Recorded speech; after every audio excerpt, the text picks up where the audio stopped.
When Scott West did this little linear projection of the history of St. Mary's and Trinity Church, it was spread out on newsprint, hung on the walls all the way around here. You might have to stand so you're Hung on the walls all the way around here. And I asked, what are you going to do with it? And he said, well, we throw it out. I thought, you don't throw out history. But I'm not going to take the newsprint.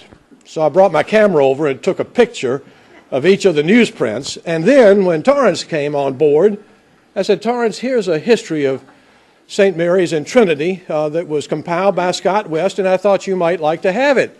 And the next thing I know, she says, well, this would be a wonderful presentation. I'm thinking no good deed goes unpunished. But I'm happy to help.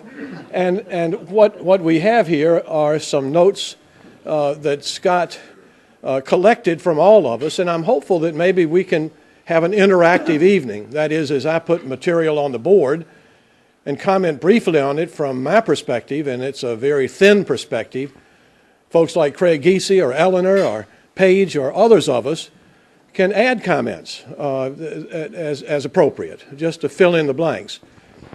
Mark and Lucille Huffman are here tonight to videotape this, and that was Torrance's idea, if I am...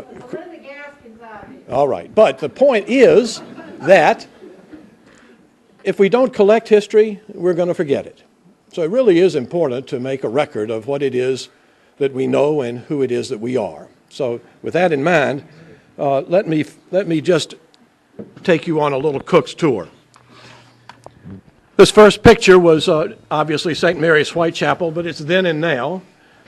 And then we moved to Trinity Episcopal Church, Lancaster Courthouse, Virginia, then and now. Two wonderful congregations. Transportation. That's been an interest of mine. As you drive down the roads here in Lancaster County, you see some old roads that are no longer used on the side. Elizabeth I and John Smith. Just pictures of some of our antecedents. Elizabeth I really did put Anglicanism together with her Elizabethan settlement formulated by theologian Richard Hooker, that we will not go to war in England. We do not necessarily have to go to war between Catholics and Protestants. The Anglican Church can be both and. We can be both Catholic and Protestant.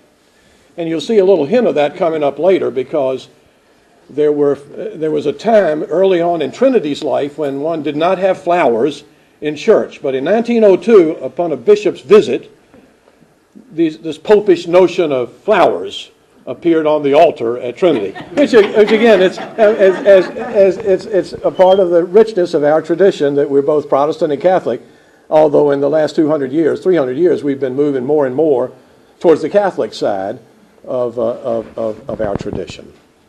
So Elizabeth, who set the stage for us. 1558 to 1643, the story begins, and this is just information, and this was the information that Scott and the members of St. Mary's and Trinity put together in that Lenten journey so long ago, and I just thought it was terribly important to try to preserve it. Coming back to our building completed in 1669, although it was still undergoing construction as the transepts were added. Mary Ball Washington, mother of George, was one of our principals, and Jessie Ball DuPont, on the right, a very attractive woman, and with Albert Pollard at a point later. The interior of St. Mary's Whitechapel, just a note behind the altar, the Ten Commandments given by Mr. Fox in 1702, the Creed and Lord's Prayer in 1718, given by David Fox. And that was a normative practice in the colonial church, that is, to put the Creed and the Lord's Prayer and the Ten Commandments in a prominent place to remind folks of the law. Because the structures then were more authoritarian. The bishop and the king and queen and had a lot of power, and they demanded order. And so it was important to remind us about the Ten Commandments and the Creed and the Lord's Prayer if we're going to do things, we must remember our roots and our origin. George Spencer gives St. Mary's Whitechapel the patent in 1690. And that's on the bottom left down at 1690 again. And on 1718, the Apostles' Creed and Lord's Prayer by William Fox.